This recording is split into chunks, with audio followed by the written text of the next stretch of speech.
I wish you to investigate the death of one of our clients. All right. Have you ever heard of J. Lamont Schofield? The theatrical producer? Yes. Sure. World famous for the beautiful girls he employed in his reviews on Yeah, Broadway. well do I remember. Now, what about him? Well, if you've seen the papers, you know that he died yesterday. No, I didn't know. As natural causes, the medical report stated. But you think otherwise? I do. Why, sir?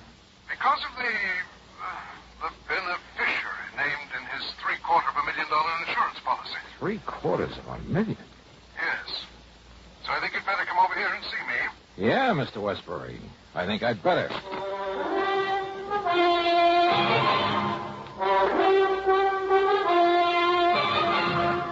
Bob Bailey in the exciting adventures of the man with the action-packed expense account. America's fabulous freelance insurance investigator. Yours truly, Johnny Dollar.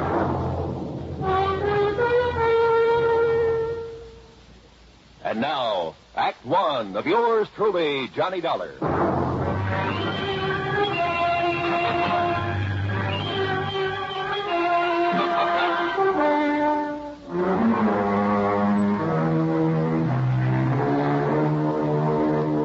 Expense account submitted by Special Investigator Johnny Dollar to the Worldwide Mutual Insurance Company, Home Office, Hartford, Connecticut. Following is an account of expenses incurred during my investigation of the Noxious Needle matter.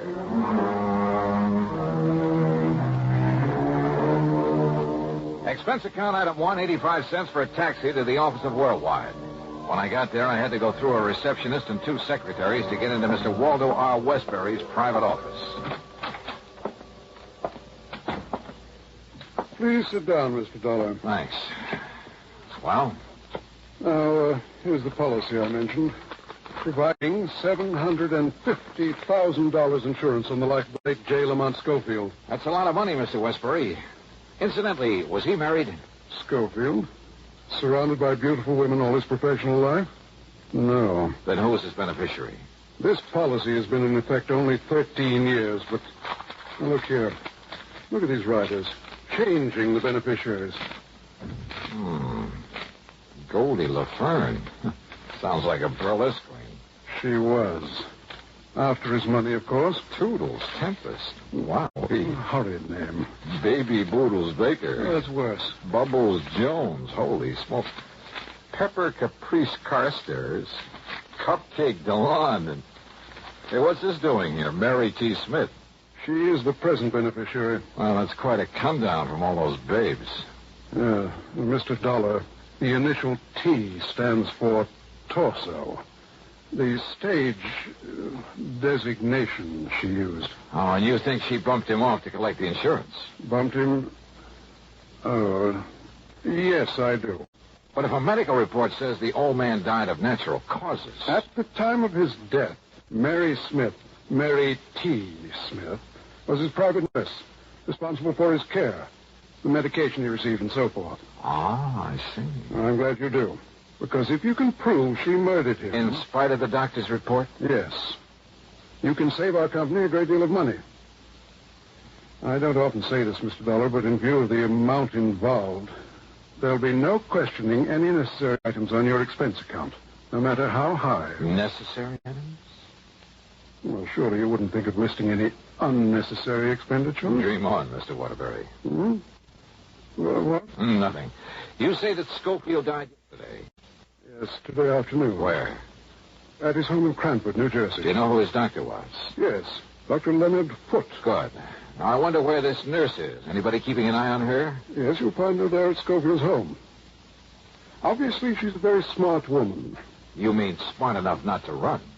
I'd put it the other way, Mr. Dollar. Smart enough to have made him name her in his policy and to stay around to collect. You know anything about her? Only that she was a showgirl before making this pretense of being a nurse. Yeah, but if a doctor was willing to have her take care of him, you know anything about him? Frankly, no. Then I have a sneaking suspicion I'd better pay him a visit. Item 2, $4.15 for another taxi, then a train down to New York. At Grand Central, I ran up item 3, $50 deposit on the drive-your-own-car. Item 4, 50 cents to get through the tunnel to Jersey. From the city of Elizabeth, I headed west on Route 28 to the pretty little town of Cranford. Then directly to the combination home and office of Dr. Leonard Foote, where I cooled my heels for a half hour in the reception room. Bye, Doctor. Goodbye, Jimmy. Come in, please, Mr. Dollar. I'm sorry to have had to keep you waiting. Oh, that's quite all right, Doctor. But if little Jimmy Sayer doesn't stop eating green apples, he's going to have worse than a tummy ache. Your company called that you'd be here because of the death of J. Lamont Schofield. Sit down. I'll be very honest with you, Doctor. His insurance company thinks your opinion of death from natural causes might be wrong. My tentative opinion, Mr. Dollar. Lamont Schofield suffered from, well, rather than bore you with a lot of medical terminology, let's say he had a heart condition, one that required that he take it easy and, of course, medication. What kind of medication? Digitalis, for the most part, to limit the frequency of his heart contractions. More recently, he's been receiving intravenous injections of sedilonid. His nurse gave him the injections? Yes, under my orders. I understand she's an old burlesque queen. Some years ago, he starred Mary in one of his Broadway productions. It was a flop. But shouldn't he have had a regular, licensed, registered nurse? She was a registered nurse, Mr. Dollar. Is she still a good looker? Over the years, Lamont kept himself pretty well surrounded by, well, some of them were very pretty girls. But not this Mary, sir. No doubt they were all after his money. Including Mary. Well, Mr. Dollar, I told you my tentative opinion was death due to natural causes. So the papers reported. But now let's face it, Doctor. If she hastened his demise by, say, an overdose of one of those injections... I learned. And while acting under your orders by using something that you put into her hands... Now, just a minute, It could look pretty bad for you, too, couldn't it? Are you trying to I'm imply... just stating facts. Imply that I might have conspired with that girl to bring about the death of one of my... Such a thing is always a possibility now, isn't it? Well? Are such tactics usually part of an investigation like this? Why not? If you were guilty, if I could get you riled up, catch you off your guard. I see. I don't like you, Dollar. I shall expect your apology. We'll see.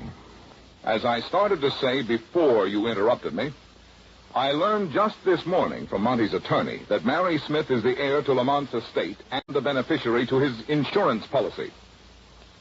You didn't know this before? I did not. Nonetheless. As a result, I have ordered his body held at the coroner's office.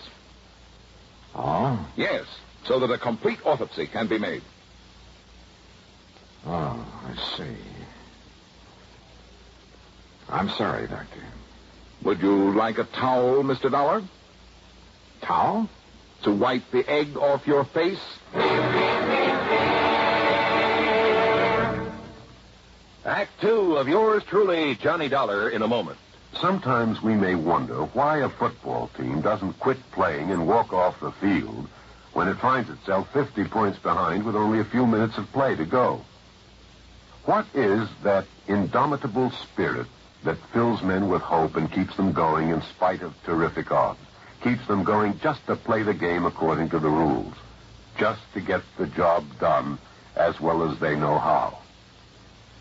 This kind of spirit pervaded the feelings of heavy bomber crews of the 9th Air Force on that day of glory, August 1st, 1943, the day of one of the most secretly planned surprise bombing missions of World War II. The day of the low-level attack on the Romanian oil refineries at Ploesti.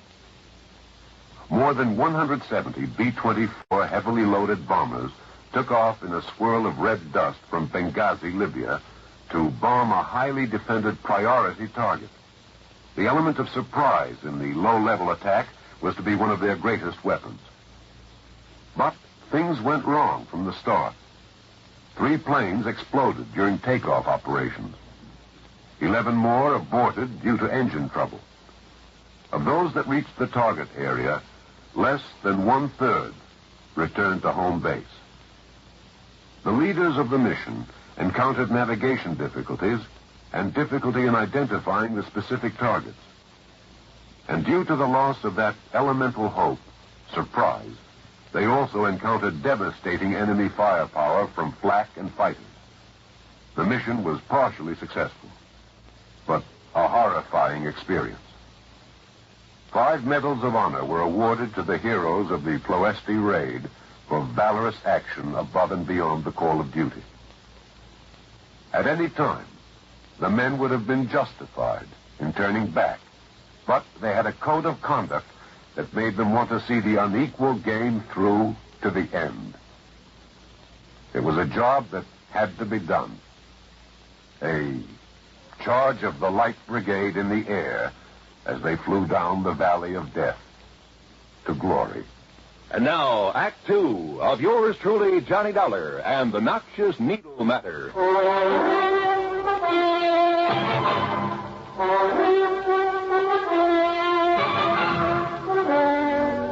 Yes, Mr. Dollar, as soon as I learned that this ex-showgirl was to be Lamont Schofield's sole heir, well, I realized the same possibility that I'm sure you must be considering. That she may have helped him over the hill.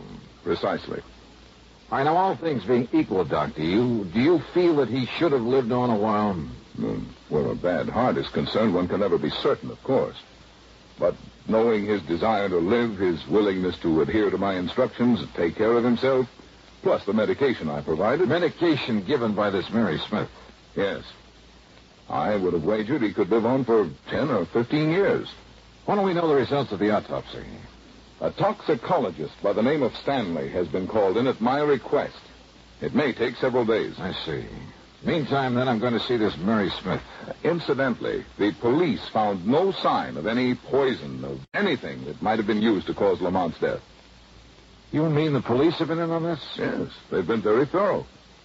Then why the autopsy and the toxicologist? Because the least detectable means would have been an overdose of medication. I see. Now, Doctor... I've really told you all I can, Mr. Dollar. Why don't you go along and see Mary Smith? Yeah, well, I intend to, but now tell me... Call me if you need me after you've talked with her. Goodbye, Mr. Dollar. When that autopsy report comes through... I'll let you know. Goodbye, Mr. Dollar. And that was all I could get out of him. The home of the late J. Lamont Schofield turned out to be a small place on 3rd Street, nestled in among some fine old oak trees. It gave it a quiet sort of isolation. A far cry from the bright lights of Broadway. Apparently, he had taken his doctor's advice. I wondered about the ex-Burley Queen turned nurse who'd managed to save enough of her looks and figure to charm him into leaving her his all. Matter of fact, I've often wondered how a lot of those old war horses... Yes? Oh, how do you do? That is, I'm looking for a Miss Mary Smith. I'm Mary Smith.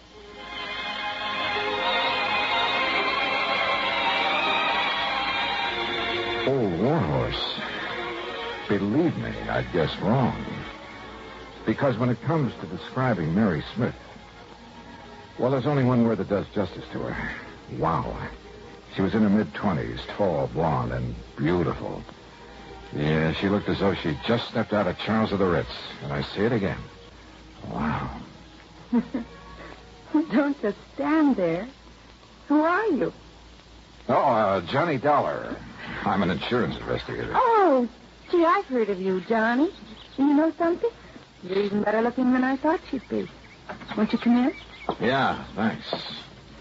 But why did they send you here? There's no question about my getting Monty's insurance, is there? Well, it's just that the company always demands a routine investigation where such a large sum is involved. No kidding. Sit down, huh? Yeah, thanks. Can I pour you a drink? No, thank you. Oh, come on. Have one with me. Been so glum around here since Monty died, and nobody here except a lot of crepe hangers. A little one? Okay. Okay.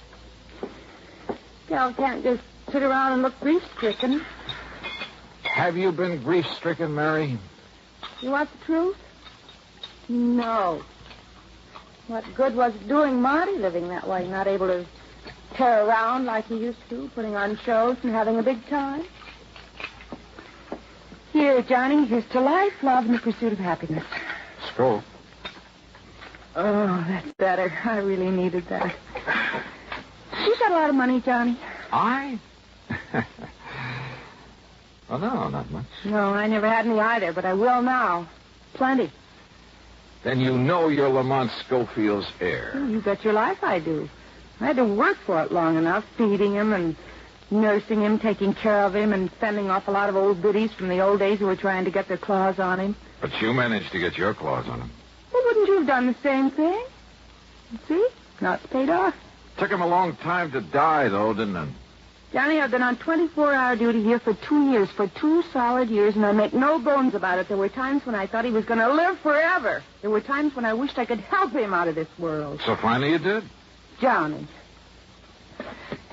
Here, let me freshen your drink. Mary, I think you killed Lamont Schofield. Well, I'd like to see you prove. I don't think I'll have to. Oh? Why not? Isn't that why you came here? No, I came to make sure you don't try to slip out when the autopsy report comes in. Oh. Does that scare you? No, of course not. Let's face it, Mary. When somebody shows an attitude like yours, it means you're completely innocent Sure. or guilty as the devil. But at least it makes it very confusing for you. And for the police, doesn't it? So you're having a ball. Of course I am. Listen, Johnny, I don't blame you a bit for thinking I killed Monty. I wanted him dead. I wanted his money. Did what I had to do to get it, and then I'm going to get it. Yeah, did what you had to do. So if the autopsy shows he was given poison... Don't worry, it won't. Or that he was given an overdose of digitalis or whatever it is he was getting. No, that would be stupid, with nobody here but me. Nobody but you? There hadn't been a soul in this house except me for over a week. Since the last time Dr. Foote came to see us. You're sure of that? Well, of course I am. Then if somebody did kill him, it would have to be you, Yes. nobody else. Yes, sure. Remember that, Mary. Would you like me to put it down on paper for you and sign it? Yeah. Would you? Sure. I'll do anything, Johnny. If it'll confuse you. All right. Then start writing. Why not?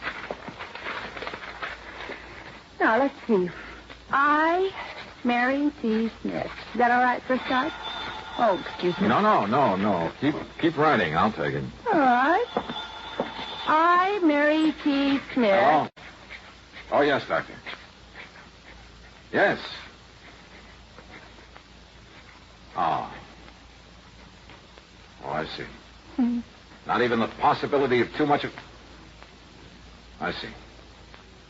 And you're sure? Of course he's sure. Okay, Doctor. You disappointed, Johnny? Because they found no poison, no overdose of Sibylinus? I guess you know the answer, don't you? Of course I do. The autopsy showed nothing. You can't build a case out of thin air. So here.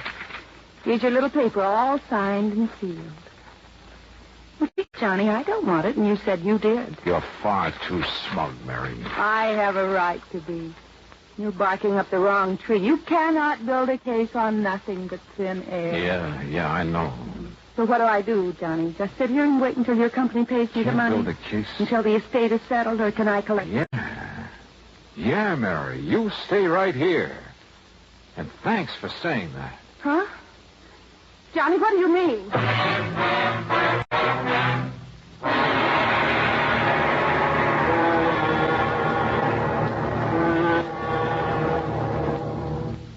Act 3 of yours truly, Johnny Dollar, in a moment. Times have changed, and so has the man. In the year 1775, a patriotic, enterprising American by the name of David Bushnell invented a strange craft. It was constructed of 2 oak beams resembling 2 platters clapped together and propelled by a water screw attached to a hand-operated crank. Another water screw regulated the depth to which the craft could descend. This was the American Turtle, the first United States submarine. 179 years later, 1954, the United States came up with another first. This time, however, it was a 3,000-ton, $55 million vessel powered by an atomic reactor. It was the Nautilus, the world's first atom-powered submarine. And where the American Turtle was a one-man operation dependent on courage and brawn, the Nautilus is a complicated network of advanced electronics, the operation of which is dependent upon a team of highly trained, skilled Navy men who know their jobs and do them well. Yes, times have changed, and so has the man. And now, Act 3 of yours truly, Johnny Dollar and the Noxious Needle Matter. Expense account item 4370 for a phone call to my own doctor back in Hartford. A man very much interested in criminal medicine. I asked him about a couple of ideas I suddenly had for committing the so-called perfect crime. I got some enlightening answers. Then hung up and drove into the coroner's office. I told you over the phone, Dollar, we found nothing to indicate... Yes, excuse me, Dr. Foote. You're the toxicologist who did the autopsy, Dr. Stanley? Yes, Mr. Dollar. And as Dr. Foote told you... Listen, could Lamont Schofield possibly have died of an embolus in the brain, maybe? Well, yes, I suppose so. Can you find out by further examination? Well, of course. Then go to it. What is this, Dollar? Are you trying to play doctor now? I told you in the beginning I don't like your tactics, and I like them.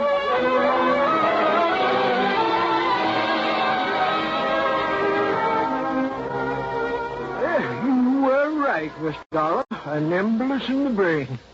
Though what should have led you to suspect... All right, now listen. I don't know where the equipment is that Mary Smith used to give the medication to Mr. Schofield. I have it all here, Dollar. The remains of the bottle of Cedilanid that I prescribed, the hypodermic with which he administered, all in this kit. Which needle did you use, Dr. Foote? The small one, of course. He only received 2 cc's. What are these others, this big one? Simply part of the set. Only the smaller one ever had anything in it. We checked. The others never contained anything more substantial than air. That's right. Air. What? Mr. Dollar. Yes, Dr. Stanley. 30, 40, 50 cc's of air, plain air, injected into a vein? Yes, of course it would cause an embolus. And if you were to find traces, microscopic traces of the flesh of Lamont Schofield in that hypo that contained nothing but air... Yes, of course. I'll go to work on it immediately. If he does find traces of dermal tissue on that needle, I can't believe it. A case built on nothing but thin air. Yeah. And the ironic part of it is, the tip-off came from Mary T. Smith.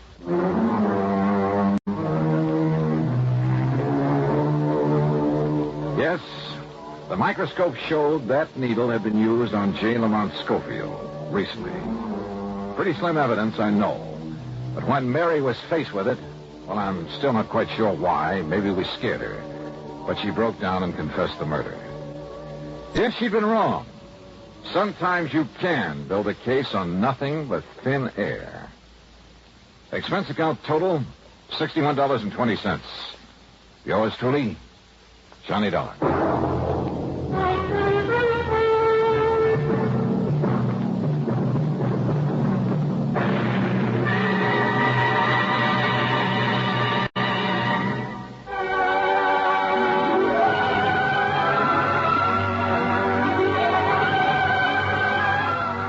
Truly, Johnny Dollar, starring Bob Bailey, originates in Hollywood and is written, produced, and directed by Jack Johnstone.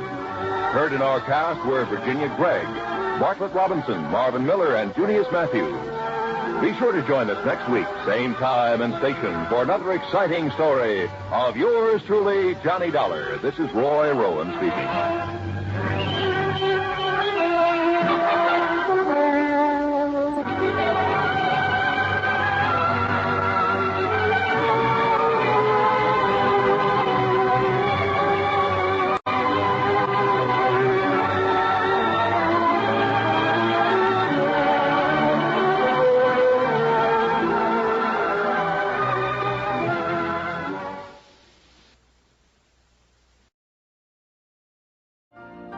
You've been listening to the OTR Gold Network.